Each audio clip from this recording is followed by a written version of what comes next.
You know what's funny? We've been asking the wrong question our entire lives. We look up at the sky and we ask why it's blue. Scientists tell us it's about light scattering, about wavelengths and atmospheric particles. And sure, that's technically correct, but that's not what I'm talking about today. Because the real reason the sky is blue has nothing to do with physics. It has everything to do with perspective, with maturity, with understanding that some of the most obvious truths in life are the ones we spend decades missing completely. I'm standing here today because I wasted too many years of my life looking at the sky and seeing the wrong thing. I saw limitation, I saw a ceiling, I saw something that marked the end of possibility. And I'm going to tell you something that might sound strange at first, but stay with me because this changes everything. The sky is blue for the same reason your problems feel enormous right now, for the same reason your pain feels permanent, for the same reason you think you're stuck. It's all about distance. It's all about where you're standing when you look at it. When you're young, when you're in the thick of your struggles, when you're drowning in your own drama and chaos, the sky looks one way. It looks solid. It looks like a barrier. You look up and you think that's as far as anything can go. But something happens when you get older. Something shifts. And it's not the sky that changes, it's you. You realize that blue isn't a wall. It's depth. It's infinite space pretending to have a color.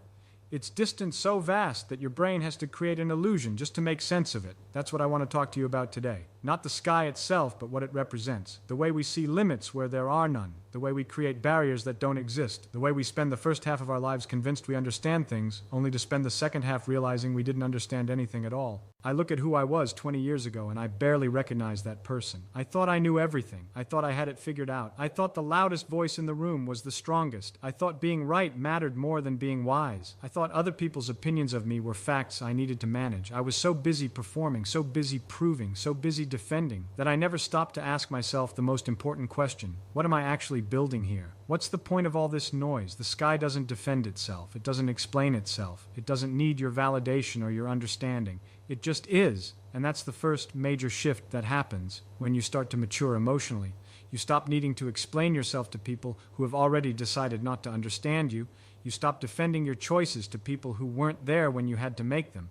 You stop proving your worth to people who will never see it no matter what you do. And let me be clear about something right now. This isn't about arrogance. This isn't about thinking you're better than anyone. This is about recognizing that your energy is finite and your time is limited, and you cannot afford to spend either one on battles that don't matter. You cannot afford to let other people's confusion become your crisis. You cannot afford to shrink yourself down to fit into someone else's narrow understanding of who you should be. I spent so many years making myself smaller, explaining myself, justifying my existence, apologizing for taking up space. And you know what I got for it? Nothing. Absolutely nothing. Because the people who needed those explanations were never going to be satisfied anyway. They didn't want understanding. They wanted control. They wanted me to stay in the box they built for me. And every time I explained myself, every time I defended my choices, I was reinforcing their belief that they had the right to question me in the first place. That's what nobody tells you about getting older. It's not about your body slowing down or your hair turning gray. It's about finally understanding that most of the rules you've been following your entire life were made up by people who had no authority to make them. It's about realizing that the approval you've been chasing was never going to make you happy, even if you got it. It's about discovering that the person you've been trying to become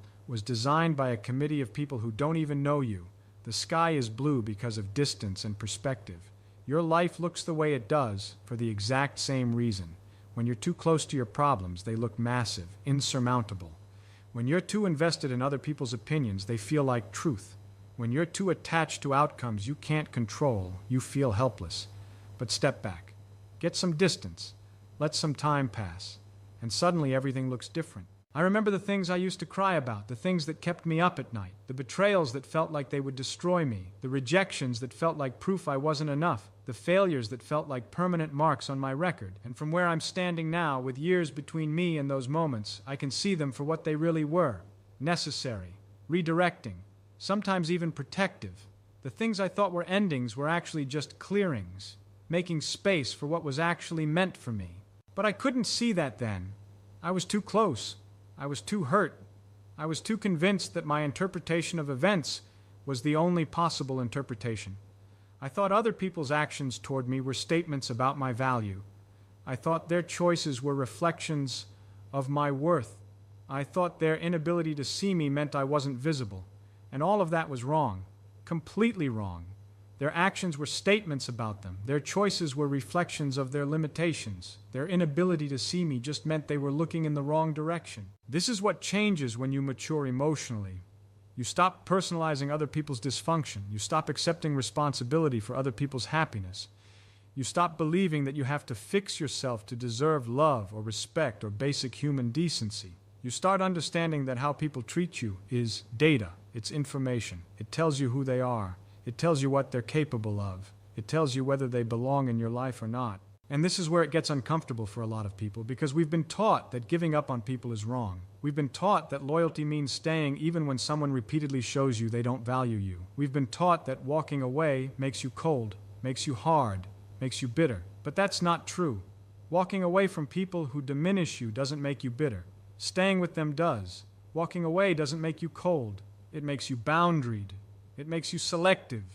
It makes you someone who finally understands that not every relationship deserves to be saved. The sky doesn't try to hold on to the birds that fly through it. It doesn't chase the clouds that drift away. It doesn't break itself trying to be what every single person needs it to be. The sky just exists in its fullness, and whatever happens within it is temporary. That's the energy you need to develop as you get older. Not detachment from caring, not indifference to connection, but a deep understanding that people will come into your life. They will play their role.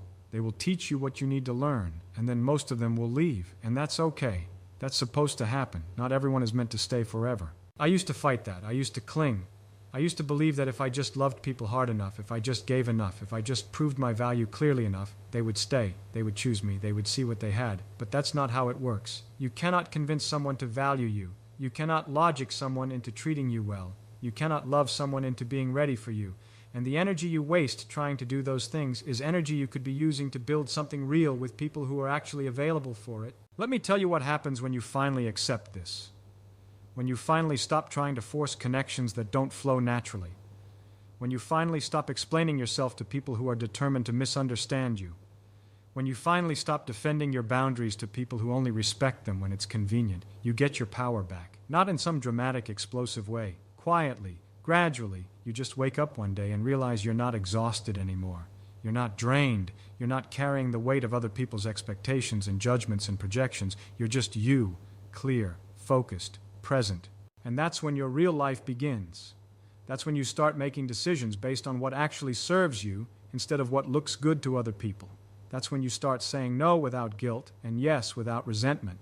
That's when you start choosing peace over proof. That's when you realize that the sky was never blue because of some fixed, unchangeable reality. It was blue because that's how you were seeing it from where you stood. And now that you've moved, now that you've grown, now that you've changed your position, everything looks different. I'm not the same person I was 10 years ago. I'm not even the same person I was last year. And that's not something to apologize for. That's something to celebrate. Growth means change. Evolution means leaving old versions of yourself behind. And if people in your life can't handle your growth, if they need you to stay small so they can feel big, if they punish you for becoming healthier and stronger and more self-aware, then they're not your people. They never were. They were just placeholders. They were just filling space until you were ready to call in the real ones. The real ones don't need you to shrink. They don't need you to perform. They don't need constant proof of your loyalty or your love or your commitment. The real ones see you clearly and choose you anyway. The real ones celebrate your growth even when it makes them uncomfortable. The real ones understand that you changing doesn't mean you're abandoning them. It just means you're becoming more of who you actually are. And if who you actually are doesn't fit into their picture anymore, that's their issue to deal with, not yours to manage. This is the shift that separates the first half of life from the second. In the first half, you're trying to fit in. You're trying to be accepted. You're trying to prove you belong. You're performing a version of yourself that you think other people will like. You're editing your truth. You're hiding your complexity. You're pretending your struggles don't exist because you think admitting them makes you weak. You're living in reaction to everyone around you. Your choices are shaped by their expectations. Your emotions are dictated by their approval or disapproval. Your sense of self is entirely dependent on external validation. And then something breaks. Maybe it's a betrayal. Maybe it's a loss. Maybe it's just time passing and you finally getting tired of your own act, but something breaks that pattern.